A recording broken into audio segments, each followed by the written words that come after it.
Assalamualaikum warahmatullahi wabarakatuh teman-teman. Apa kabar teman-teman hari ini? Semoga teman-teman selalu diberikan kesehatan dan selalu dilindungi oleh Allah. Alhamdulillah kita dapat berjumpa kembali dalam sentra bahasa. Nah teman-teman, kali ini tema kita masih sama ya, yaitu tentang ekosistem dengan subtema kolam ikan, waduk, dan bendungan. Nah, apa sih ekosistem kolam ikan itu? Ekosistem kolam ikan adalah ekosistem buatan yang berupa perairan dengan luas terbatas agar mudah dalam mengelola dalam hal pengauran air, jenis hewan yang dibudidayakan, dan target produksinya. Nah, jadi ekosistem kolam ikan ini merupakan salah satu dari ekosistem buatan manusia, ya. Dan juga tempatnya itu terbatas. Lalu, apa saja ciri-cirinya? Yang pertama, tidak terbentuk secara alami, ya. Jadi dia dibuat oleh manusia. Lalu yang kedua, didominasi oleh komponen abiotik terutama air. Ya, karena kan kolam ikan berenangnya di air, jadi komponen abiotik yang dominan adalah air. Lalu yang ketiga, diperuntukkan pemeliharaan ikan-ikan budidaya. Nah, jadi biasanya di dalam kolam ikan itu berisi ikan-ikan yang akan dibudidaya. Lalu yang keempat, keanekaragaman flora fauna yang rendah. Nah, jadi karena di situ adalah tempat budidaya ikan, jadi di dalamnya itu tidak banyak jenis hewan maupun tumbuhan yang hidup. Lalu yang kelima, ikan yang dipelihara tergantung keinginan manusia.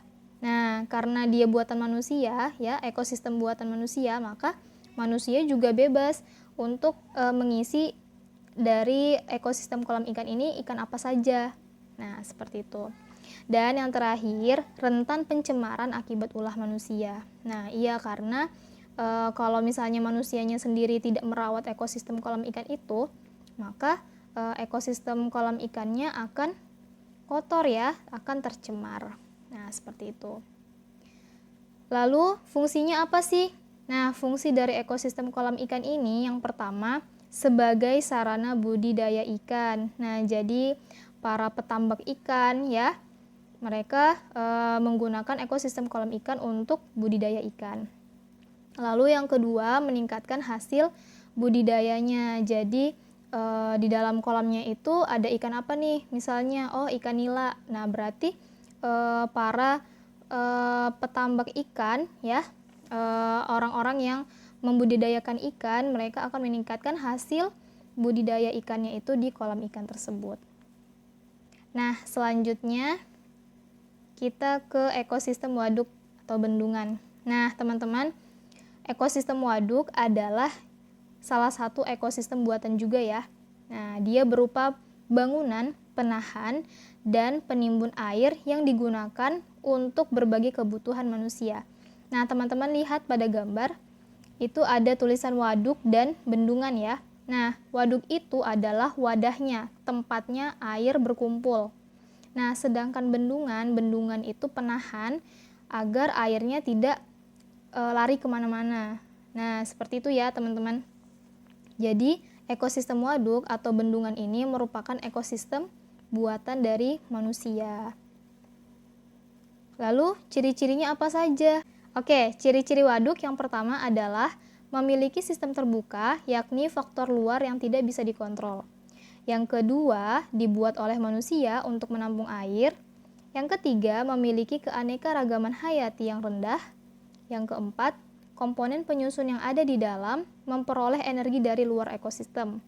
Dan yang kelima, memiliki daerah litoral, limnetik, dan profundal. Nah, teman-teman, ini ciri-ciri waduk ya. Selanjutnya, fungsi dari ekosistem waduk. Nah, yang pertama, ekosistem waduk ini berfungsi sebagai pembangkit listrik. Nah, lalu yang kedua sebagai sarana irigasi, yang ketiga sebagai sarana rekreasi, dan yang keempat sebagai sumber air minum. Nah, biasanya waduk itu digunakan untuk 4 hal ini ya, teman-teman. Nah, seperti itu.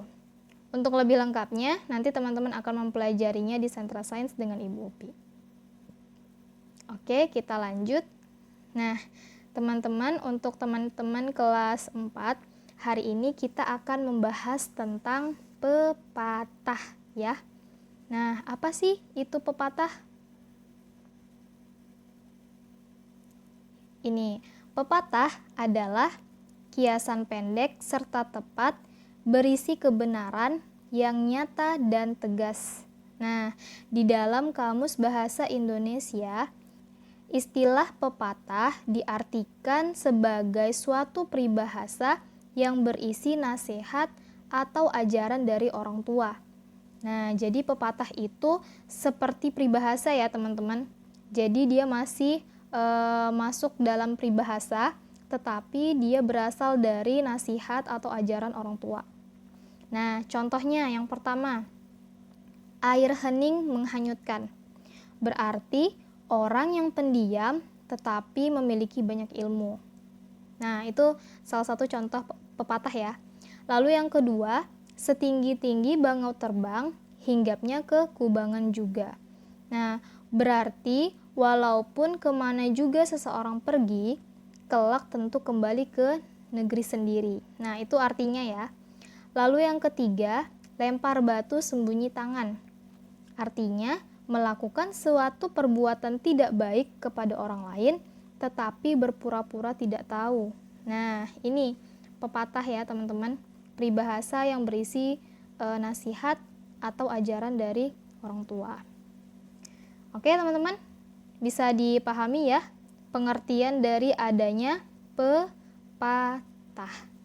Nah, teman-teman kalau searching di internet atau di buku itu banyak sekali jenis-jenis pepatah. Nah, dan juga teman-teman bisa mengetahui artinya. Oke, alhamdulillah sekarang kita masuk ke pekerjaan. Teman-teman, hari ini untuk teman-teman kelas 4, silahkan teman-teman cari dan tulis minimal 10 pepatah dan jelaskan artinya. Ya. Jadi boleh cari di buku atau teman-teman cari di internet, boleh ya. Cari minimal 10 pepatah dan jelaskan artinya. Lalu kalau sudah selesai, teman-teman boleh hias semenarik mungkin sesuai dengan tema kita hari ini. Oke teman-teman?